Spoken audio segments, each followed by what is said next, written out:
안녕하세요 여러분, 쭈미입니다.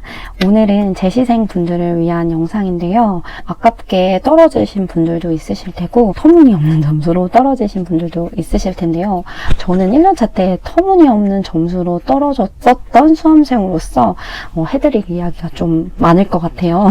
그래서 오늘 영상 주제를 재시생 분들을 위한 영상으로 준비를 해봤고요. 만약에 다시 시작하고 싶으신데 막막하신 분들, 그런 분들이 계시다면 좀 도움이 될 거라고 생각을 합니다. 그럼 지금 시작할게요. 제가 오늘 말씀드리게 될 내용을 세 가지로 정리를 해봤는데요. 일단 첫 번째, 멘탈 회복하기, 그리고 두 번째는 계획하기, 그리고 세 번째, 실행하기, 3단계로 제 말씀을 드릴게요. 일단 첫 번째로는 멘탈 회복인데요. 이게 저는 이 세 단계 중에 가장 중요하다고 생각해요. 일단 떨어지게 되면 정말 많은 감정이 밀려오더라고요. 저도 처음에는 슬펐다가 나중에는 약간 분노로 변했다가 하늘이 원망스럽고 내가 왜? 나는 열심히 했는데 왜 나한테 합격을 안 시켜주는 거야? 그리고 또 내가 과거에 삽질한 거에 대해서 후회스럽기도 하고 진짜 많은 감정들을 한순간에 경험을 하는 시기인 것 같아요. 근데 저는 이제 제가 봤을 때 그런 감정들을 그냥 무시하고 다시 그냥 그 다음날에 책상에 앉아서 어느 때처럼 공부를 하는 것보다 그냥 그 감정을 온전히 느끼는 시간이 필요한 것 같아요. 약간 이별 같다고나 할까요? 이별도 애도의 시간을 갖는 게 필요하잖아요. 무턱대고 막 다른 사람을 계속 만나려고 하면 더 크게 되는 법이거든요. 그래서 충분히 애도의 시간을 갖고 그 다음에 이제 방향을 설정해서 그 정도를 걸어가는 게 저는 중요하다고 생각을 합니다. 저는 2주 정도를 그냥 푹 쉬었어요. 그냥 여기 침대에서 계속 뒹글뒹글 하면서 인터넷도 찾아보고 아는 형님도 보고 막 그랬었어요. 제가 한때 시험을 준비하면서 민경훈이 너무 귀여운 거예요. 갑자기. 그래서 민경훈 영상을 밥 먹을 때마다 맨날 보고 예능 짤 있잖아요. 그거를 맨날 보고 막 그랬었거든요. 근데 그거를 이제 몰아서 보기 시작한 거죠.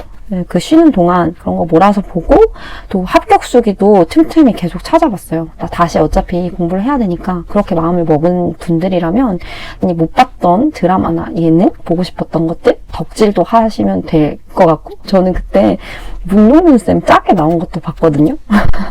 그래서 아무튼 충분히 자기가 좀 억눌렸던 거를 좀 하신 다음에 시작해도 충분하다고 말씀을 드리고 싶고요. 1년이라는 시간이 사실 좀 짧게 느껴질 수도 있지만 진짜 길잖아요. 한 달 남았을 때 생각해보세요. 1년이라는 시간은 정말 많은 걸 바꿀 수 있는 시간이니까 충분히 2주 동안 시간을 가지고 방향을 잘 설정하셨으면 좋겠어요. 그래야지 다시 시작할 힘도 막 생기더라고요. 저는 이제 합격 수기를 공드림이랑 국금사에 있는 수기를 다 찾아보고 세무직은 당연히 세무직 쳐가지고 찾아봤고 그리고 진짜 수만 개의 합격 수기를 보면서 내가 취해야 될 거를 메모해놓고 나한테 잘 맞을 것 같은 것들도 메모를 하고 그래서 앞으로 내가 공부하는 데 도움이 될 자료들을 많이 찾아봤어요. 여러분들도 막 너무 조급해 하실 필요 없이 좀 쉬시면서 합격 수기 찾아보고 좀 마음을 조금 릴렉스 하는 시간을 가졌으면 좋겠습니다. 그리고 두 번째, 이제 쉬셨으면 다시 시작해야 되잖아요. 저는 시작하기 전에 이제 계획을 세웠었는데요. 제가 초시생 때는 약간 종합반식으로 공부를 했었어요. 국어도 모르겠고, 영어도 모르겠고, 한국사는 정말 매국노 수준이었고, 세법도 모르겠고, 회계도 다 모르는 상태여서 5개가 다 조급한 거예요. 그래서 5개를 거의 동시에 시작을 해서 약간 수박 겉핥기식으로 공부를 했었더라고요. 다시 생각해보니까. 그래서 제가 제시를 할 때는 아예 초반부터 한두 과목씩만 건드려줬어요. 제 스케줄을 좀 말씀을 드리면 저는 막 이렇게 꼼꼼하게 엑셀로 이렇게 계획을 세우는 편이 아니어서 이렇게 A4 용지 그냥 한 장을 뜯어가지고 이렇게 만들었어요. 이게 어떤 거냐면 7, 8 그냥 반으로 쪼개서 7, 8, 9, 10, 11, 12, 1, 2, 3, 4 월별 스케줄을 만들었어요. 보면은 7월, 8월에는 국어랑 영어만 하고 9월, 10월에는 한국사만 하고 근데 한국사만 하는 게 아니라 한국사 이전에 집중했던 과목들을 오전 타임으로 끌어내고 그리고 그 오후에는 한국사만 했어요. 달별로 집중하는 과목을 만들었어요. 그 집중 기간이 끝나면 오전 타임으로 몰아서 공부를 빨리 끝내놓고 또 다음 과목을 집중해서 했습니다. 그래서 보면은 7, 8월 달에는 국어랑 영어만 했고 9월, 10월에는 한국사를 추가해서 오후 타임에 몰빵, 한국사를 몰빵을 했고요. 그리고 11월, 12월 회계했고 1월, 2월 개정되는 세법까지 반영된 세법 강의를 들었습니다. 이거는 나중에 계획을 하면서 조금씩은 수정이 될 테지만 눈에 이렇게 스케줄을 그려보는 게 마음의 안정을 많이 찾아주더라고요. 그래서 저는 이렇게 뭐 굳이 막 엑셀로 막 열심히 작업하지 않아도 이거 그냥 독서실 책상 옆에다 붙여놓고 지금은 국어, 영어 집중하는 시기니까 다른 거는 나중에 천천히 하면 돼 라고 마음의 안정을 취할 수 있었고 저는 이 방법이 5과목이나 4과목씩 한꺼번에 시작하는 것보다 훨씬 도움이 많이 됐어요. 재시생분들은 한 번도 안 건드려본 과목은 없을 거 아니에요. 그래서 더 디테일하게 공부를 할 수 있게 만들어주는 스케줄입니다. 이거 되게 추천해요. 그래서 저는 이렇게 전체적인 스케줄을 짰고요. 과목별로 말씀을 드리면 국어 같은 경우는 기출이 조금 부족하다고 판단을 했기 때문에 선재쌤 기출실록을 혼자 1회 독을 했어요. 그리고 영어 같은 경우는 이동기쌤 하프를 이어서 계속 풀었어요. 근데 하프 복습 방법을 좀 바꿨어요. 왜냐하면 그 전에 초시생 때 하프 복습을 할 때는 진짜 약간 날림으로 했었거든요.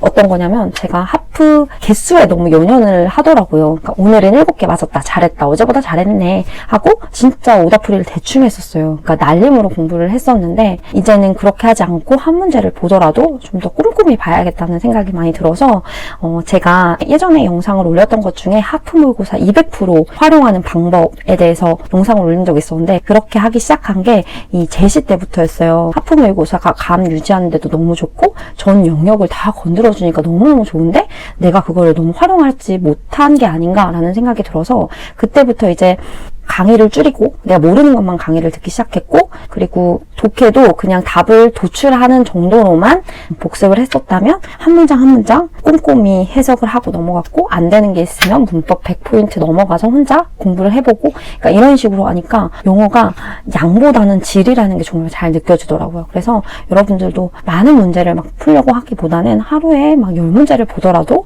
꼼꼼히 보는 습관을 기르시는 게 더 중요한 것 같아요. 그리고 한국사 같은 경우는 저는 압축 강의를 들었어요. 왜냐하면 흐름이 아직도 안 잡혀 있는 상태였기 때문에 그러니까 1년차 때 어떤 식이었냐면 제가 흩어진 지식들은 많았어요. 그러니까 하나 A, B, C, D, E 사건에 대해서는 정말 바삭하게 알고 있는데 이 연결이 안 되는 거예요. 이거 다음에 왜 이거지? 이거 다음에 왜 이거지? 그러니까 낱개로 기억을 하고 있고 그 흐름 자체가 연결이 안 되어 있기 때문에 그거를 잡아주는 강의가 필요했었어요. 그래서 문동진 쌤의 압축 강의를 들었고 압축 강의를 들으면서 기출을 혼자 회독을 했습니다. 그러니까 1년차 때랑 달라진 게 정말 강의의 양을 많이 줄였어요. 강의를 1년차 때는 한 7대3으로 8대2로 강의를 들었다면 지금은 거의 80% 정도를 혼자 학습하는 그런 시간을 많이 늘렸어요. 그래서 여러분들도 너무 강의에 의존한다 하시면 그거를 좀 줄여보는 걸 추천을 하고요. 쉬는 동안에 각 과목에서 강의가 필요한지 안 한지를 잘 이렇게 밸런스를 맞춰서 조절을 해보셨으면 좋겠어요. 그리고 제가 아까 말씀드린 이 집중하는 시기에 과목별로 집중하는 시기에 어떤 식으로 공부 스케줄을 짜는지에 대해서는 따로 영상을 한번 만들어 볼게요. 지금 말씀드리면 너무 길어질 것 같아서 달력을 보고 설명을 하는 방식으로 강의는 언제 들어야 하는지 그리고 얼마나 들어야 하는지 언제 기출에 들어가야 하는지 이런 세세한 과목별 스케줄을 제가 한번 영상으로 따로 만들어 볼게요. 그리고 세 번째, 제시를 시작하신 분들께 몇 가지 팁을 말씀드리려고 하는데요. 일단 첫 번째, 밴드 스터디를 적극적으로 활용하셨으면 좋겠어요. 저는 예전에 영상에서 늘 말씀드리는 것처럼 만나는 스터디는 결코 비추고요. 네이버 밴드로 하는 스터디는 정말 강추를 하는데요. 기상 스터디나 영어 단어 스터디, 한자 스터디 이런 것들 이렇게 짬짬이 공부를 해야 되는 스터디는 적극적으로 활용을 하셨으면 좋겠고 그리고 두 번째는 공부 공부를 하는 것보다 중요한 휴식인데요. 진짜 합격수기 보면은 막 무슨 고시 준비하시는 분들처럼 막 15시간, 16시간씩 하고 밥 먹을 때도 공부하고 누워서도 공부하고 뭐 가면서도 인강독 막 이러신 분들이 계신데 사실 좀 극소수라고 생각이 되고 분명히 15시간씩 하는 날도 있었겠죠. 근데 5시간 하는 날도 있었고 10시간 또 하는 날도 있었고 막 그럴 거예요. 1년 남았으면 뭐 점심시간도 그냥 공부 안 하고 예능 보면서 밥을 먹어도 되는 거고 독서실 출퇴근할 때도 버스에서 그냥 좋아하는 노래 들으셔도 되고 너무 얽매이실 필요 없는 것 같아요. 그러니까 너무 조급하면 진짜 될 것도 안 되는 경우도 많으니까 마음을 좀 느긋하게 가지시고 공부를 하셨으면 좋겠고 저도 막 15시간, 14시간 이렇게 계획은 그렇게 한 적 많았어요. 근데 한 번도 지켜본 적이 없나? 그럴 거고 만약에 지킨 적이 있다 하더라도 그 다음날 넉다운 돼서 그냥 다 깎아먹는 평균적으로 보면 더 공부가 안 되는 그런 악순환이 됐었거든요. 그래서 너무 무리한 계획보다는 적당한 계획을 세워서 하시는 걸 추천을 하고 그리고 세 번째로는 생계가 조금 어려우신 분들이 아니시라면 알바는 좀 안 하시는 걸 추천을 합니다. 저도 초반에 독서실 총무를 했었는데 그게 이제 너무 엉덩이를 붙이고 앉아있는 게 힘들어서 생활 패턴을 잡아주려고 저는 약간 곁다리식으로 총무를 했었었는데 이제 앉아있는 게 좀 괜찮아졌고 그리고 더 내가 공부를 할 욕심이 많이 생기다 보니까 자연스럽게 총무를 그만두게 됐거든요. 그래서 여러분들도 만약에 막 진짜 너무 힘드신 분들이 아니시라면 부모님께 이제 손을 벌려도 되는 그런 분들이시라면 알바를 안 하시고 공부에 올인을 하는 걸 저는 추천을 드립니다. 그게 은근히 차이가 커요. 독서실 총무 그냥 앉아서 사람 올 때 받고 뭐 안내하고 이런 되게 그냥 별거 없는 일이라고 하더라도 은근히 한두 시간씩은 많이 까먹게 되거든요.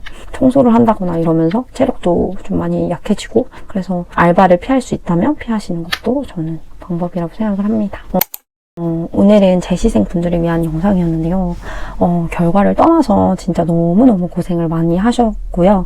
다른 사람들은 몰라도 자기는 알잖아요. 내가 얼마나 열심히 했고 내가 얼마나 많은 걸 포기하면서 이렇게 지냈는지. 그러니까 전혀 다른 사람들 생각할 필요 없고 그리고 자신한테 떳떳하면 되는 거니까 너무 주눅들지 마시고 또 앞으로 더 좋은 기회가 있을 수도 있으니까 너무 막 이렇게 의기소침해지지 마시고 다시 화이팅 해보시면 좋겠습니다. 저는 제가 이번 시험을 마치고 생각을 해봤는데 진짜 내년에는 난이도에 상관없이 정말 열심히 하신 분들이 붙었으면 좋겠다라는 생각이 들더라고요. 내년에는 꼭 그런 한 해가 되었으면 좋겠습니다. 갑자기 무슨 바람을. 그럼 남은 휴식 잘 취하시고요. 저는 또 다음 영상에서 유익한 영상으로 찾아뵐게요. 그럼 안녕히 계세요.